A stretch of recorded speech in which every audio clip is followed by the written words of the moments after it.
This is Qingdao, China, and today I'm on a mission. I'm going deep into a local seafood market to hunt down the biggest leaf crab I can find. And then we're cooking it up fresh at a nearby restaurant. Is it worth it? And how much will it cost? Let's find out. Alright, so here's the thing. I've seen on Chinese social media that you can buy leaf seafood here at the market, then bring it to a restaurant for them to cook. That way, obviously, you pick what you like, but most importantly, you're paying real market price and not some mystery price you would usually see on Western restaurant menus. And I've also never tried it before, so I'm kind of really excited. That's the Yingkoulu seafood market. And the first thing you notice when you walk in is the strong salty aroma, mixed with unfamiliar seasonings, coming from the very first section, seafood snacks and salads.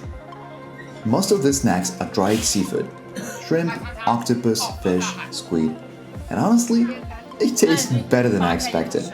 After a few free samples, I ended up buying 4 packs, 149 yuan for a full kilogram.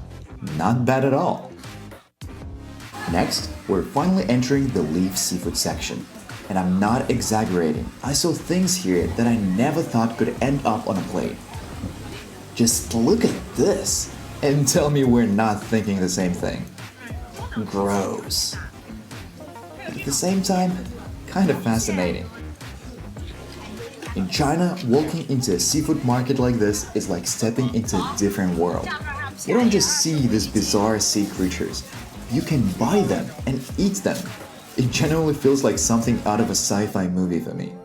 It smells like ocean punched me right in the nose. I mean, it's very, very seafoody here. Stingrays, for example, sold like chicken. I wouldn't have guessed they are even eatable.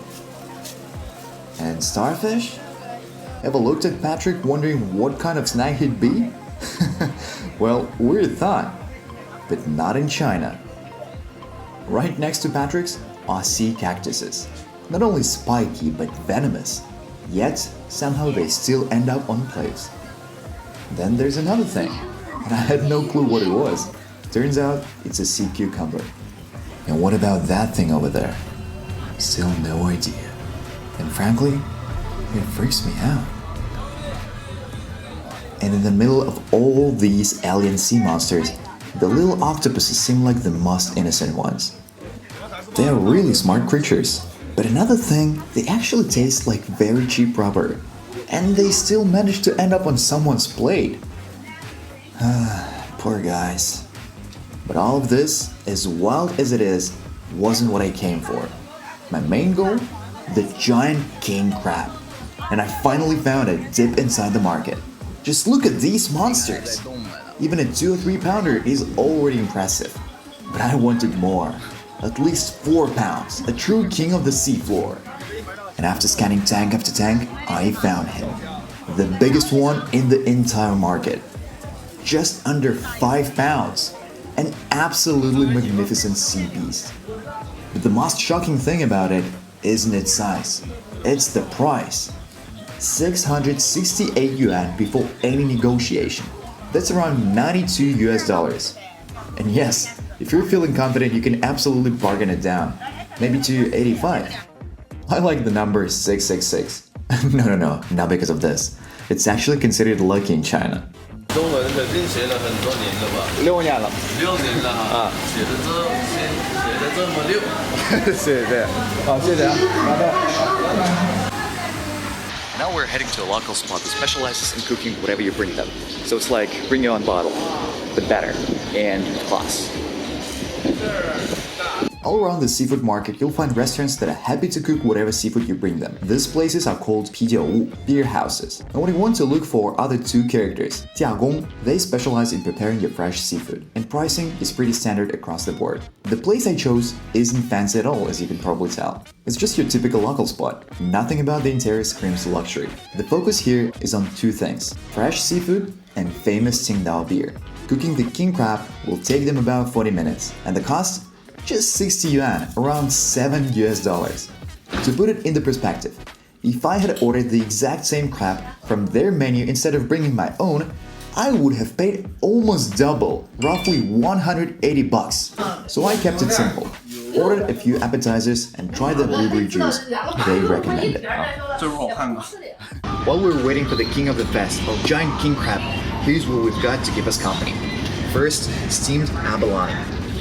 Garlic chili sauce. Honestly, it looks a little bit too fancy for an appetizer. Next, fresh boiled shrimps. Simple, sweet, and perfect with just a touch of vinegar. And check out these colorful dumplings. I love how they're like a rainbow. That's it. I think pretty good for warming up before the main event. And let's dig in. Alright, giant king crab is right here, and just look at this size. Yo, it's massive. What a beast. But I've never ever tried it before, so I've heard you should be starting from the legs.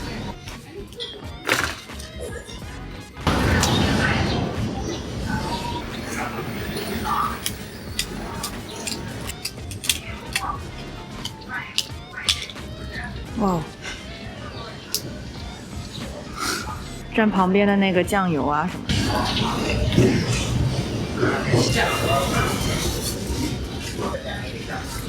Oh, wow.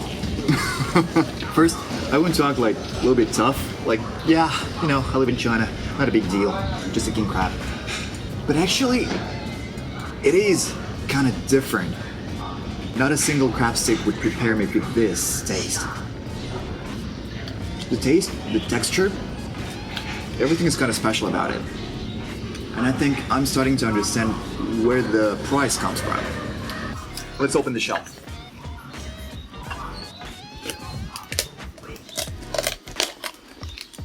Oh my gosh. Now, let's be honest. The inside of the main crab shell looked gross. I wasn't even sure what part were edible at first, but it turned out to be simple. Just stick to the pink meat, same as what inside the legs, and you're good. Surprisingly, I actually liked the body meat more than the leg meat. It had more flavor.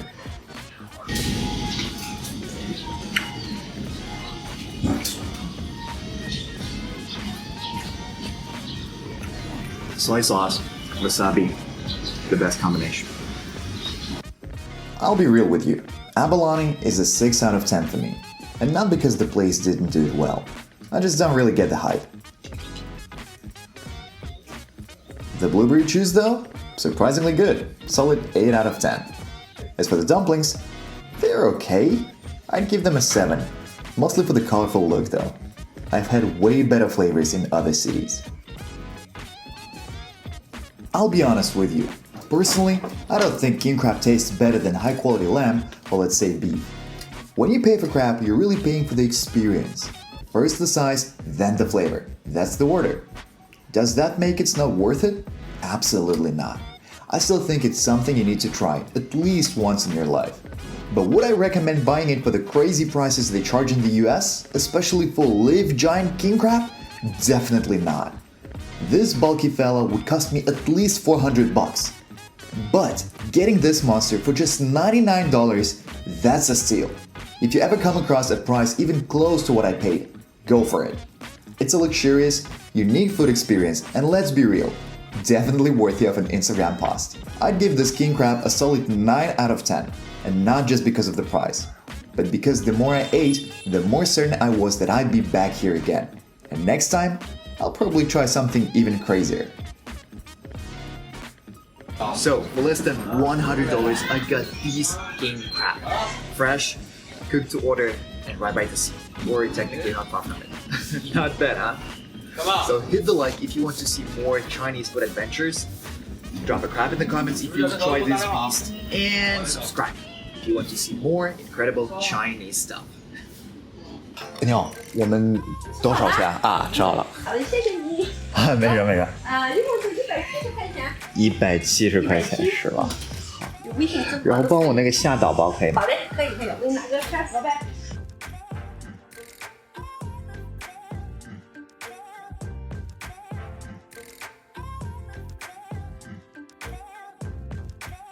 给你。别忘了。好，谢谢啊。 Hope you enjoyed the video. If you did, hit that like button. And if you didn't, feel free to dislike, but please drop a comment letting me know how I can improve. Thanks for watching, and I'll see you in the next one. Goodbye. 本来就是因为贵嘛，咸的太贵了，我就从来没吃过。